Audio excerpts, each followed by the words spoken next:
to the lunch break on day 12 of the Undercover Policing Inquiry. We've been listening to the live evidence of Robin Lane all morning. Robin Lane was a active animal rights activist. He was in the South London Animal Movement, a group called RATS. And then he went on to work in the Animal Liberation Front Supporters Group and became the press officer for a while. I'm joined with Patrick from Veggies, who knew Robin, and we've been listening to the evidence all morning with you. What do you think was the evidence this morning? Yeah, very good, very confident again. Good memory, record of things. Very clearly highlighting things which were fantasy in the police reports. Interesting, some things that came out. I'm not sure what we're allowed to say because of reporting restrictions, but you'll be able to guide on that, I'm sure. Yeah, there's quite a lot of reporting restrictions. It means that we were shown a lot of reports, so we're not allowed to talk about the content of. Essentially, I mean, there was a lot of Bob Lambert's reports shown, as well as Mike Chitty's. So Mike Chitty was had infiltrated South London Animal Movement at its formation, essentially, and put in a bunch of reports about that. We saw a lot of Bob Lambert's reports about the running of the supporters group, which Robin was very involved with up until his arrest and conviction for conspiracy to cause criminal damage, which happened in '87. We've become used to, over the last few 2 weeks, I guess, we've heard a lot of evidence from anarchists who are accused of being Animal Liberation Front activists. This time we had somebody who was involved with the Animal Liberation Front supporters group being accused of being an anarchist, which he denied. Yeah, it's interesting that he denied it. I mean, one of the aspects of what he was speaking about was the way that the South London movement was organised. They met in a public library, they sat in a circle, there were no leaders, they all just took an equal role, stepped up to do what they could to help the cause. Well, to me, that's anarchy. Yeah. I mean, and the inquiry is trying to reinforce this misinterpretation of what anarchy is. I mean, Dave just walked past, but he would certainly be able to have a take on what anarchy is, and it's just self-organising, DIY, mutual aid, that kind of stuff.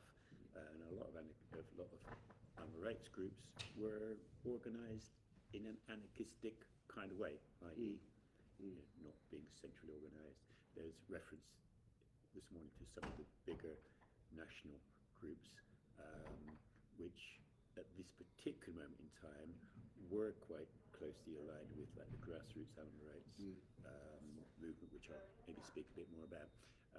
The organising of those national groups has kind of risen and waned in terms of its connection with grassroots activism.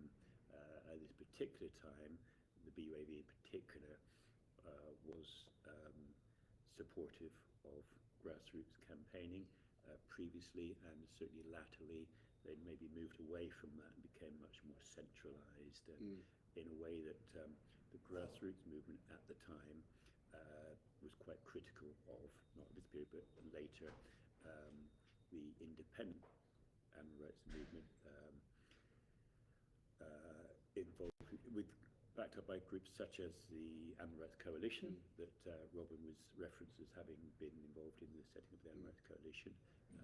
And there was also a group called Coordinating on Welfare, Bristol-based national network, was very much an antithesis to the domination of the animal rights movement by the national groups who, I don't necessarily agree, but the perception was that the national groups were involved in trying to hang on to their supporters, hang on to their funding, hang on to their dominance of the cause.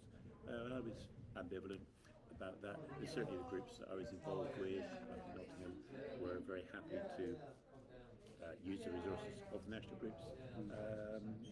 First leaflet I got, first thing that brought Robin into the movement was being given a national section leaflet, which was no doubt produced by a national organisation. The first leaflet I got was from Competitive Farming, so they had a role, but I certainly aligned with Robin and Paul and the Greenpeace group in the need for grassroots autonomous, street-based leafleting and campaigning.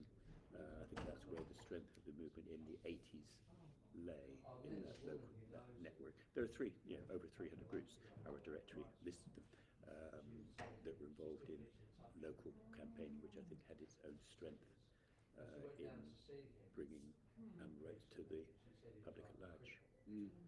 Yeah, absolutely. And we heard a lot of questioning at the beginning of the session focused on Robin Lane's time in the South London Animal Movement, and particularly about the campaign against the Institute of Psychiatry.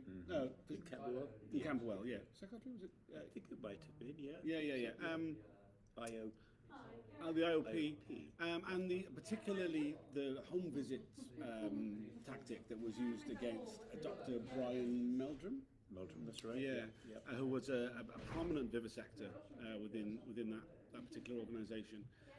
Home visits have got like this kind of considered like beyond the pale now, that they're illegal now, but back in the 80s they were perfectly legal thing to do, and were considered a very normal part of campaigning.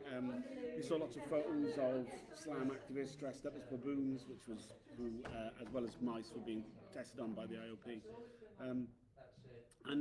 This was really sort of presented as there's something sinister about this, but as Robin explained in his questioning, this was normal campaigning tactics at the time. The idea that it was uniquely intimidating is not the case at all. I mean, it is now illegal, obviously, as I said, so he said he wouldn't advocate for them now, but at the time they were perfectly normal. Do you want to talk a bit about that? Yes, possibly. One of the things just crossed my mind as you're saying that is a reflection that many laws that were brought in purportedly for other purposes were actually first or then came to be used and tested on the animal rights movement. And in this case, it was folk of secrecy should be taken away and these things should be brought out into the open, as is the case with the Spycops Inquiry, which, if it could be brought out into the open by not closing down live streaming, would be bringing these kind of abuses of the Spycops into the public domain.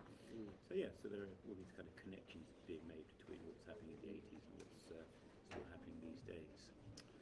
Moving slightly away from the evidence we've heard this morning, I mean, it really struck me today. We've